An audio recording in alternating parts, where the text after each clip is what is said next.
Hey everyone, welcome back to new Kevin's Creations here on Geektopia Island. I'm Kevin. I'm Cardwell. And today on this episode of Kevin's Creations, we're building some jank. Oh yeah. Playing some craziness. So I hope y'all ready. It's jank with a capital J for sure. Oh yeah. But before we get into that, we just remind everybody we do have a Patreon. So if you want to go click the link down below, give us some love and some support, it'll be greatly appreciated. Without further ado, we give you PEMDAS. The old math equation that you had to know for what it did. And that's the deck we're playing today. Yep. It's awesome and terrible, and I can't wait to play it. So, the ruler we're playing is Aimul, Princess of Fleeting Hope. So she judges for 2 white, she energizes for a white or a black, and you can pay 0, recover target resonator, play its ability only once per turn on your opponent's turn. Man. It's cool. Yeah, well, cool. It's a thing you can do. Maybe in another deck. We'll get to that, don't worry. So she flips into Aimul, Princess of Despair, and that's what you want is the Judgement a lot. Yep. So she's a 3/3 with flying and imperishable. Those are the main 2 key words right there. Oh yeah. Mainly imperishable. She's also got Drain, and when this card enters the field, look at the top 3 cards of your deck. You may put a non-chant card with total cost 3 or less from among them into the field. You may invert that card and put the rest on the bottom in any order. She gets +2/+2 for each inverse card you control. Nope. So, first and foremost, the only 2 things on her backside that we really care about is imperishable, and that she brings something in 3 or less, and that she's a 3/3. Yep. We don't care about flipping. Yeah, I mean... because there's nothing to flip except for the stones. There's like 4 cards that inverse in this deck, so, yeah. Yeah. Hope you're ready for this. Alright. Lead us in, Cardwell. Alright. First things first. Gem Mallet Panda. 1 white, 1/4. You've seen this guy everywhere. But when he enters the field, gain a gem of any attribute. And then, this is why he's here, you banish a gem and add it one will of an attribute shared with the gem banished this way. So pretty simple, you know, you just whatever color you think you might need, go for it. And that's it for the creatures. Yay! That's all the resonators you get. That's Woo! all. Now we'll go into the real spotlight of the day. First things first, Magic Crest of Darkness. It's 1 darkness, and when this card enters the field, put target resonator from your graveyard to your hand. So, you know, Gem Mallet has to die sometime, right? Yeah, I mean, you get Gem Mallet back. It's going to definitely happen. Second, Magic Crest of Water. One blue, when this card enters the field, draw a card. Who doesn't like doing that? Yeah, right? We're playing cards you haven't seen in forever.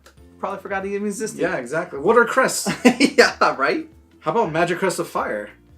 Red and 1. When this card enters the field, deals 600 damage to target resonator. Shooting dudes. You need control, right? That's what we got. Last but not least, Magic Crest of Wind.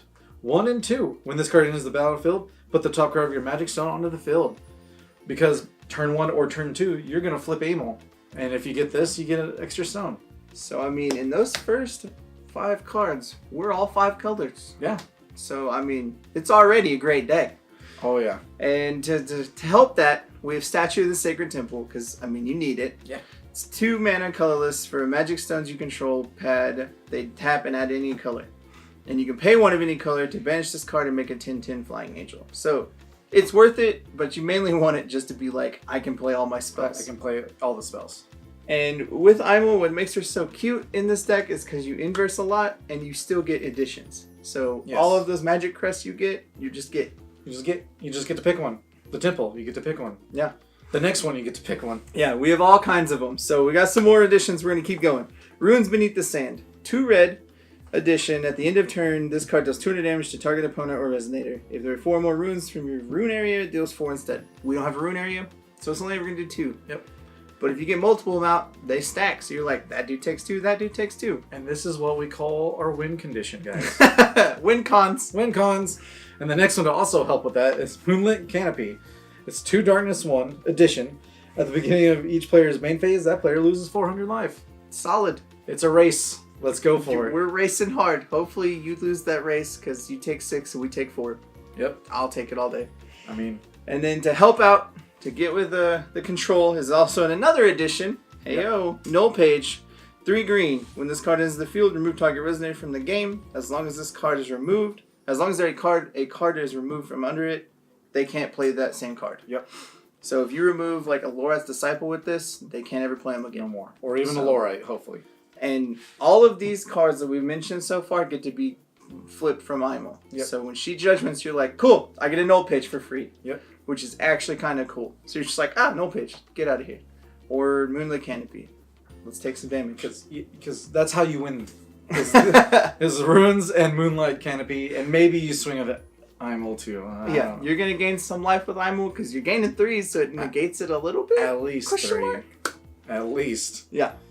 Alright, now with that, we'll go into the spells that help you basically almost kill your own dude, so you can keep flipping. Yeah. But go ahead. Alright, so first spell, it works real well with our crests, Yep. and that's why they're here. Prismatic Flame. We have played this card before. It's still bad. Yep.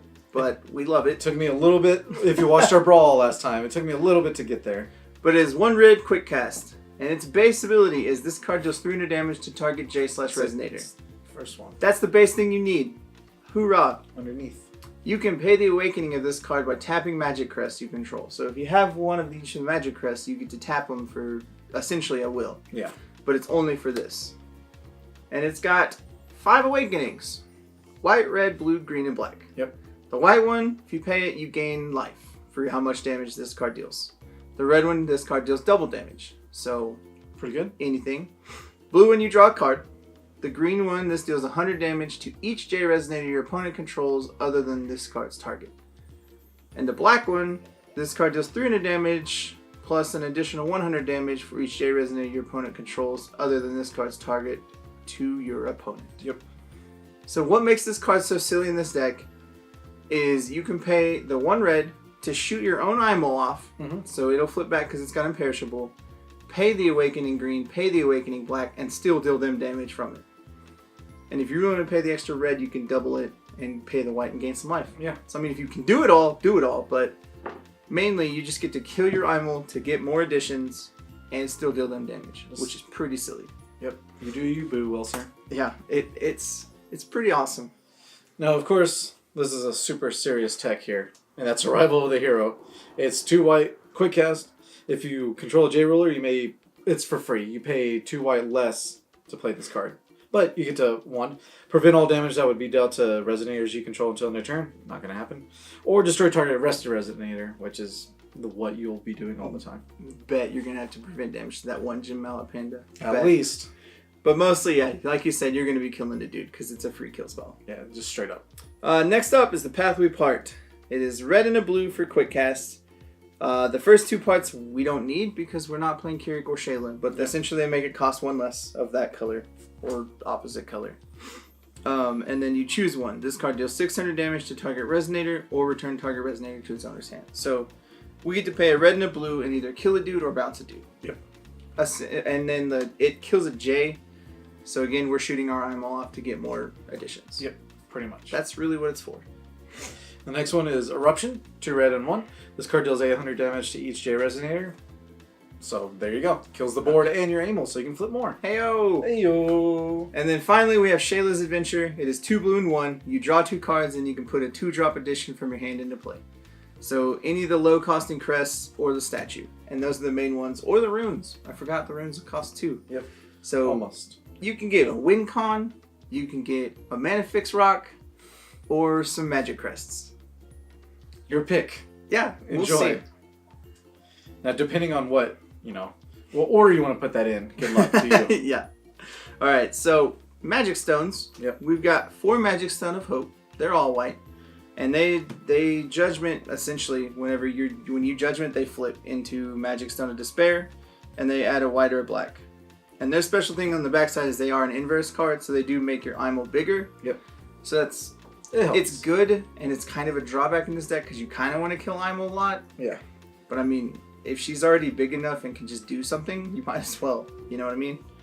And then we got 4 ore from Treasure Mountain because we got Gem Mallet Pandas, and it helps you get there. Yeah. And it comes in and you gain a light gem. So just essentially gives you a free mana. It's simple as that. And then 2 light magic stones. Because you have to have 10. Yeah, we have to have 10, and Aimul needs the 2 white to flip, and you want to do that pretty much as soon as possible. Yeah.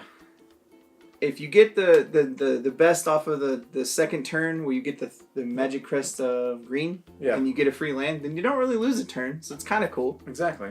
You energize turn 1, you're like, yay, I got another land. Hey, or just please. Statue of the Temple, and then you're good. Yeah, I mean, there's all kinds of good things, and it lets you dig for 3. So I mean, it's got its uses. We're gonna see what this deck can do, because you're definitely gonna see it in a brawl, and I can't wait to play it, and it's gonna be wild. But it does have some honorable mentions, because we don't really do sideboards, because the meta gets so different. Yeah. And of course, there are more additions, because why not? Yeah. First off is the Eternal Tower. 2 green and 1. Whenever a chant with total cost 1 or less is played, cancel it. So your fairy spell, all that silly stuff, get out of here. So you're just like, nah, I get a free counterspell every time you play chant. That's 1. Yep. And the other one we got is Bottomless Chasm of Death, the Abyss. So metal. Yep. 3 black. This card enters with 3 Abyss counters. At the end of your turn, put the top card of your deck into your graveyard. Get a 1/1 skeleton. Remove an Abyss counter from this card. When the last Abyss counter is removed, banish it. If you do, put an XX Darkness Lich token, where X is the number of Resonators in your graveyard. So this card is actually kind of terrible for the long run, because you can just get the you only get like a max of 4 if your Gem Mallets are all dead as a Lich, but you get 1/1s. Yep. So I mean, it's kind of cool, but I feel like this may be better. Well, we'll see. Yeah. The next up and the last one that I know of is the Home of the Ultra Dragon. It is 2 red and 1, and it essentially says when a 2-drop creature is put into play, it takes 6. Yep. Just straight up. It's one of the best like crowd controlled spells I've ever seen in any kind of game, because you're just like, oh, you played a 2-drop, it dies. Yeah, pretty much. Unless you have a big booty, it dies. That is it as far as the deck goes and all the sideboard / honorable mention cards. I don't know what this deck's going to do. I'm super excited to find out, so I hope y'all are with me.